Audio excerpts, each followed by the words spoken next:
The story you're about to hear is completely true.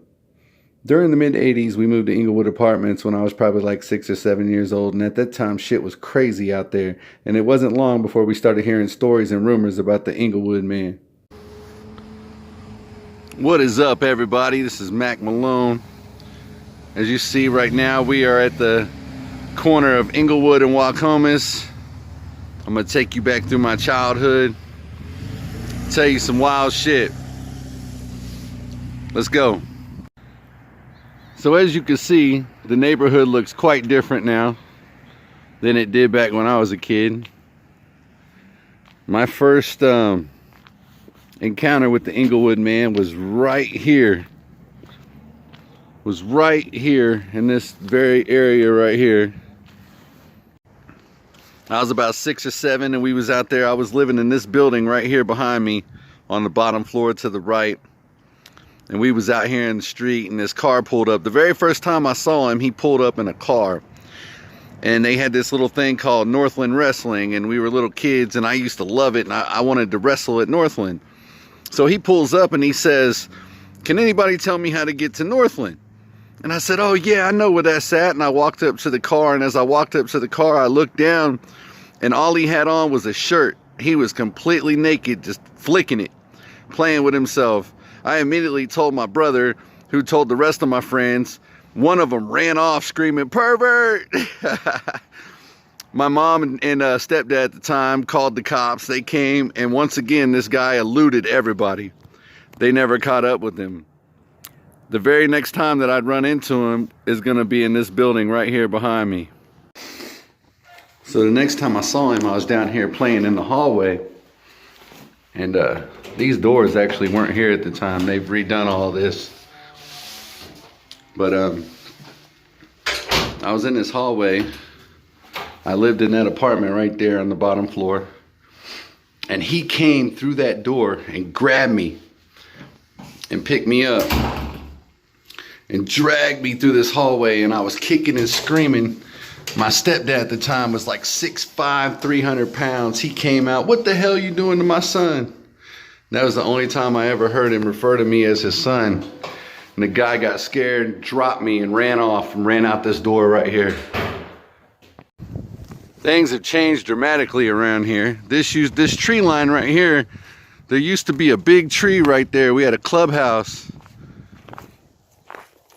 And back here is the path to the woods.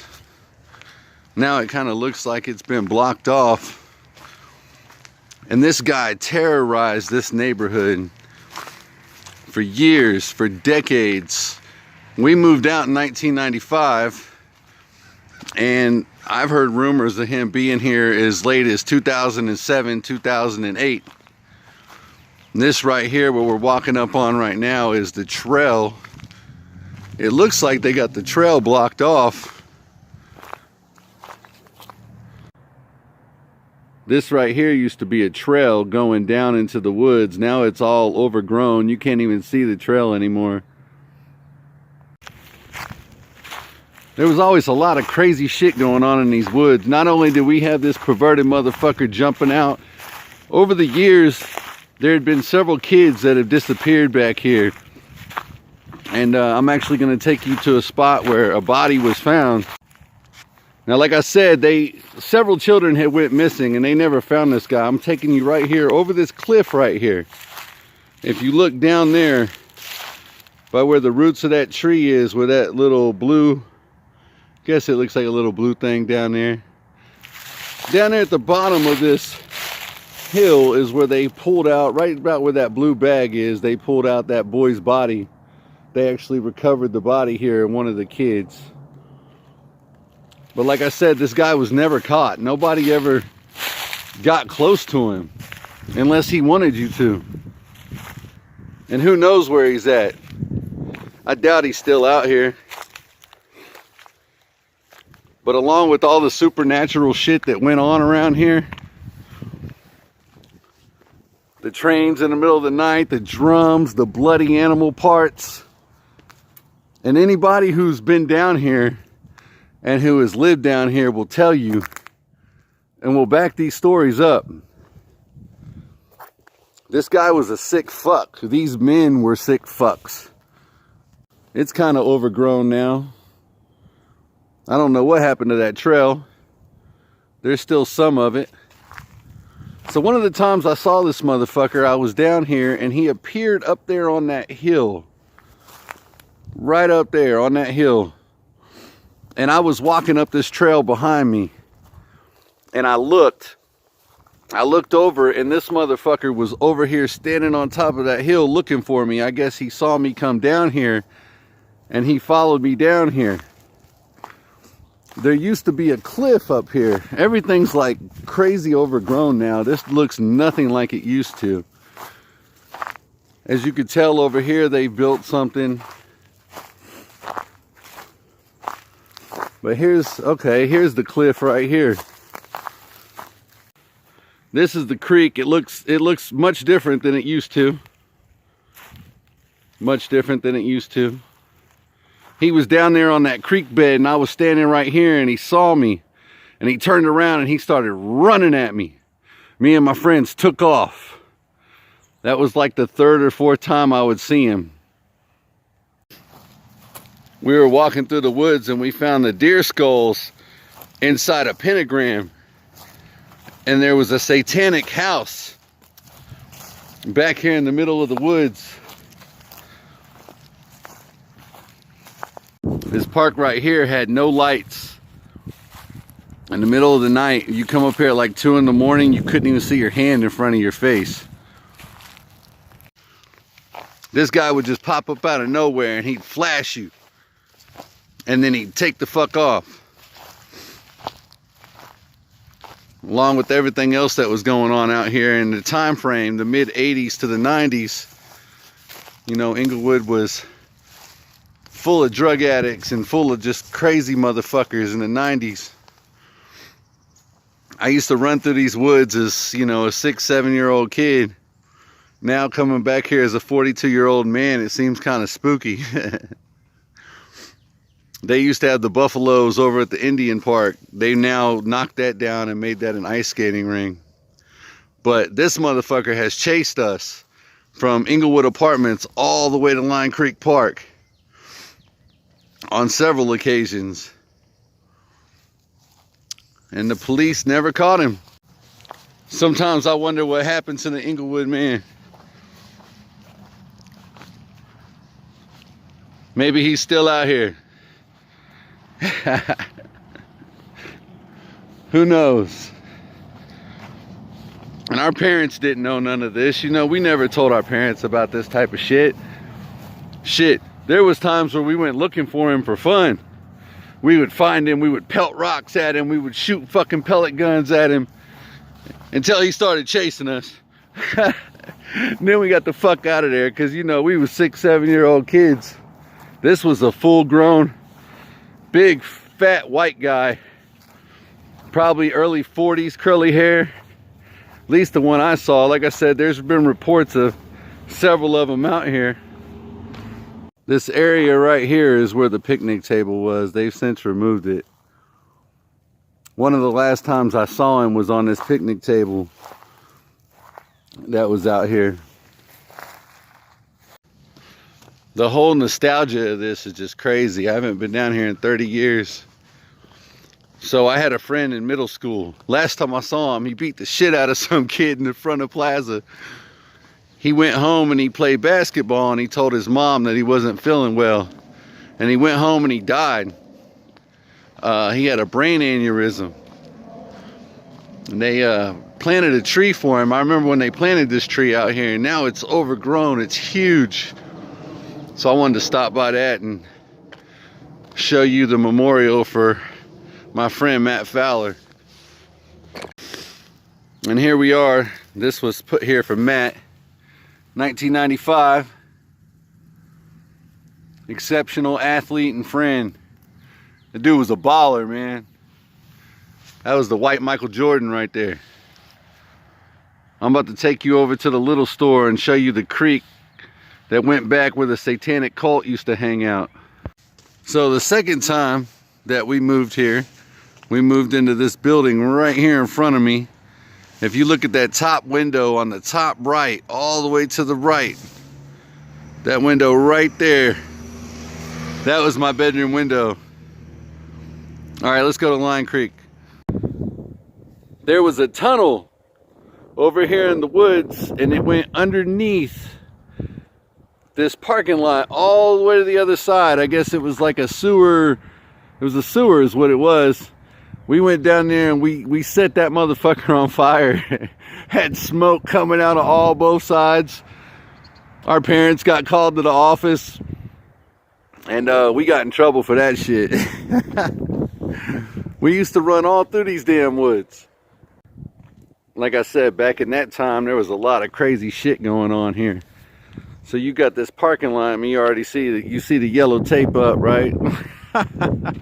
So you got this parking lot in the middle of the complex. And if you look right here, this fence, where this orange fence is, the white widow drove her car and hopped this curb. And she hopped this curb and she ended up going down this embankment right here. And her car flipped over in the water and she drowned. It was like 2 weeks before they found her. And rumor has it that her spirit haunts this very spot. I never had any encounters with her. But there's so much weird shit going on down here. I mean, God knows.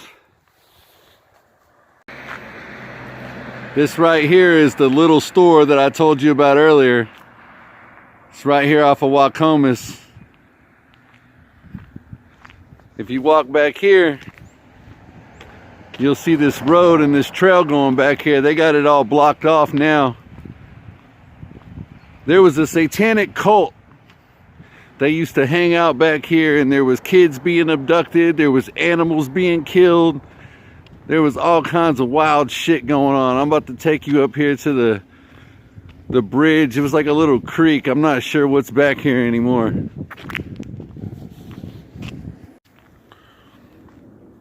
And here we are at the creek. I remember I came down here 92, 93. This used to be open. There used to be a creek right here. I guess I haven't went far enough in.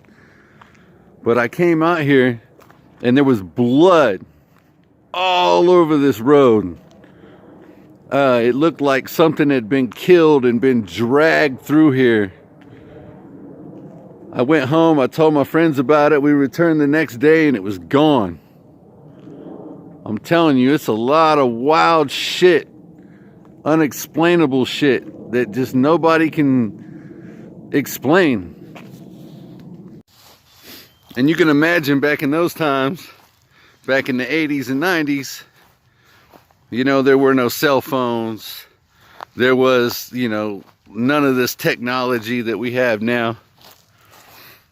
It was easier for these sick fucks to do what they do. There was another time where I was walking home and I turned around and I saw this dude standing in the baseball diamond just shaking it. I turned around to walk back home, and then I took a second take and I turned around. He was gone.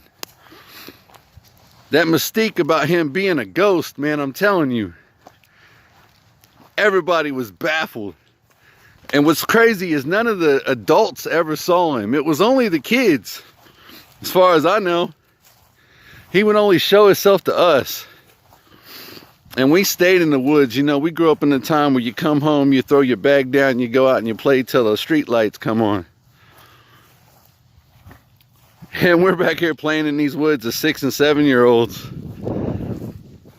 knowing that kids are coming up missing and kids are being murdered back here, and we're finding animal parts everywhere.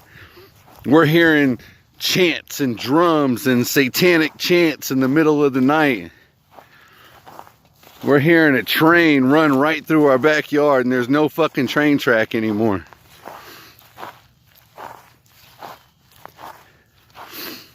And like I said, I have no idea if that has something to do with the Indian village that used to be here.